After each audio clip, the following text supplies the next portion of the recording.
പ്രിയ പ്രേക്ഷകർക്ക് സീരിയൽ ന്യൂസിലേക്ക് സ്വാഗതം. കൂടുതൽ സീരിയൽ ന്യൂസുകൾ അതിവേഗം ലഭിക്കുന്നതിന് ഈ ചാനൽ സബ്സ്ക്രൈബ് ചെയ്യുക. ബെൽ ഐക്കൺ മറക്കാതെ ക്ലിക്ക് ചെയ്യുക. വീഡിയോ ഇഷ്ടമായി എങ്കിൽ ലൈക്ക് ചെയ്യാൻ മറക്കരുത്. കാര്യങ്ങൾ ഇങ്ങനെ മുന്നോട്ട് കൊണ്ടുപോകാൻ തനിക്ക് സാധിക്കുകയില്ല എന്ന് തീർത്തു പറഞ്ഞിരിക്കുകയാണ് അശ്വിനോട് ശ്രുതി. മാത്രവുമല്ല, കാര്യങ്ങൾ എനിക്കും ഇഷ്ടമുള്ളതുപോലെ ഞാൻ ചെയ്യും. അത് ചോദ്യം ചെയ്യുന്നതിനായി നിങ്ങളും വരേണ്ടതില്ല. നിങ്ങൾക്ക് എൻ്റെ മേൽ യാതൊരു അവകാശവുമില്ല എന്ന് ഞാൻ ഓൾറെഡി പറഞ്ഞു കഴിഞ്ഞു. അതുകൊണ്ട് തന്നെ ഇനി എന്നെ ബുദ്ധിമുട്ടിക്കുന്നതിനായി എന്തിനാണ് നിങ്ങൾ ഇങ്ങോട്ട് വരുന്നത് എന്ന് ചോദിക്കുകയും ചെയ്തതിനെ തുടർന്ന് ആകെ ഞെട്ടിപ്പോയിരിക്കുകയാണ് ഒരു നിമിഷത്തേക്ക് അശ്വിൻ. ഇതേ തുടർന്ന് എനിക്ക് അവകാശമുണ്ട് എന്ന് പറയുന്ന അശ്വിൻ ഞാൻ നിന്റെ ഭർത്താവാണ് എന്ന് അറിയിക്കുകയും ചെയ്തിരിക്കുകയാണ്. അപ്രതീക്ഷിതമായ ഈ സംഭവം തിരിച്ചടിയായതിനെ തുടർന്ന് അശ്വിൻ ശ്രുതിയോട്, മനോരമ ഇപ്പോൾ നമ്മുടെ പുറകിലാണ് ഉള്ളത്. നമ്മൾ എന്താണ് ചെയ്യുന്നത്, എങ്ങനെയാണ് ചെയ്യുന്നത് എന്നീ കാര്യങ്ങളെല്ലാം നിരീക്ഷിച്ചുകൊണ്ട് നടക്കുന്നുണ്ട്. ഒരിക്കലും നമ്മുടെ അഭിനയം പുറത്തു വരരുത്, അതാണ് നമ്മൾ ചെയ്യേണ്ടത്. ഇത് കേട്ടതിനെ തുടർന്ന് അങ്ങനെ അശ്വിന് മാത്രം കാര്യങ്ങൾ നടക്കുന്നതിനായി അഡ്ജസ്റ്റ്മെന്റിന് ഞാൻ തയ്യാറല്ല. എനിക്ക് എൻ്റെതായ കാര്യങ്ങൾ ചെയ്യാനുണ്ട്. അതിനുവേണ്ടി ഞാൻ കാര്യങ്ങൾ മുന്നിലേക്ക് കൊണ്ടുപോവുക തന്നെ ചെയ്യുമെന്നും എന്നെ തടയാൻ നോക്കേണ്ടതില്ല എന്ന് പറയുകയും ചെയ്തിരിക്കുകയാണ്.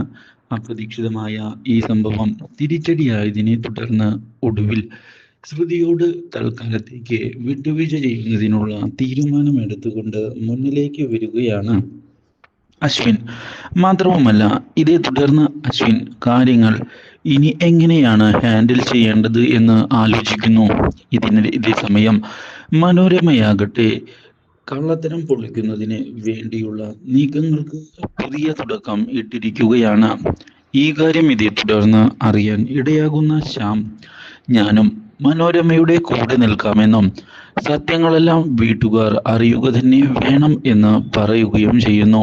ഈ കാര്യം കേട്ടതിനെ തുടർന്ന് സുപ്രധാനമായ നീക്കങ്ങൾ തുടങ്ങിയിരിക്കുകയാണ് ശ്യാമും മനോരമയും ചേർന്നുകൊണ്ട്. പക്ഷേ ഇതേ സമയം മുത്തശ്ശിയാകട്ടെ വിവാഹം കഴിഞ്ഞതിനെ തുടർന്ന് ഇനി മറ്റ് ചടങ്ങുകൾ എന്തായാലും മുന്നിലേക്ക് കൊണ്ടുപോവുക തന്നെ വേണം എന്നുള്ള കാര്യം വാശി പിടിക്കുന്നു. ആ കാര്യത്തിൽ മാറ്റമില്ല, ഞാനെടുത്ത തീരുമാനം നടക്കുക തന്നെ വേണമെന്നും എന്നെ അനുസരിക്കാൻ പറ്റിയില്ല എങ്കിൽ ഈ വീട്ടിൽ നിന്ന് ഞാൻ ഇറങ്ങി പോകും എന്നുള്ള ഭീഷണി മുഴക്കുകയും ചെയ്തിരിക്കുകയാണ്. ഇതോടെ മനസ്സില്ലാ മനസ്സോടെ അശ്വിൻ ഒടുവിൽ കാര്യങ്ങൾക്ക് സമ്മതം നൽകുന്നു. കാര്യങ്ങൾ ഇതേ തുടർന്ന് പുതിയൊരു വഴിത്തിരിവിലേക്കാണ് പോകുന്നത്. ഇനി എന്തു ചെയ്യും എന്ന ചോദ്യം ബാക്കി ആവുകയും ചെയ്യുന്നു. എത്രയും പെട്ടെന്ന് തന്നെ ഇതിനൊരു പരിഹാരം കാണണം, ഇല്ലെങ്കിൽ കാര്യങ്ങൾ ശരിയാവുകയില്ല എന്ന് ഉറപ്പിക്കുകയും ചെയ്യുന്ന അഞ്ജലി ഇതേ തുടർന്ന് ശ്രുതിയുടെ വീട്ടിലേക്ക് അശ്വിൻ കുറച്ചുനാൾ താമസിക്കാൻ പോകണമെന്നുള്ള നിർദ്ദേശം നൽകിയിരിക്കുകയാണ്. അപ്രതീക്ഷിതമായ ഈ സംഭവം തിരിച്ചടിയായതിനെ തുടർന്ന് ഇനി എന്തു ചെയ്യും എന്ന ചോദ്യം ബാക്കിയാവുകയാണ്. ഒരിക്കലും ഇങ്ങനെയൊരു വഴിത്തിരിവ് താൻ പ്രതീക്ഷിച്ചിരുന്നില്ല.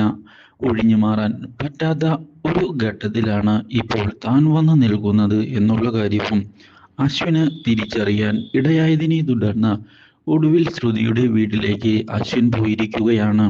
അവിടെ വെച്ച് അശ്വിനെ ഒരു പാഠം പഠിപ്പിക്കുന്നതിന് ശ്രുതി തയ്യാറാവുകയും ചെയ്യുന്നു. ശ്രുതിയുടെ വീട്ടിൽ വെച്ചാണ് അപ്രതീക്ഷിതമായി അശ്വിന് പരിക്ക് ഉണ്ടാകുന്നത്. Do like, share and subscribe.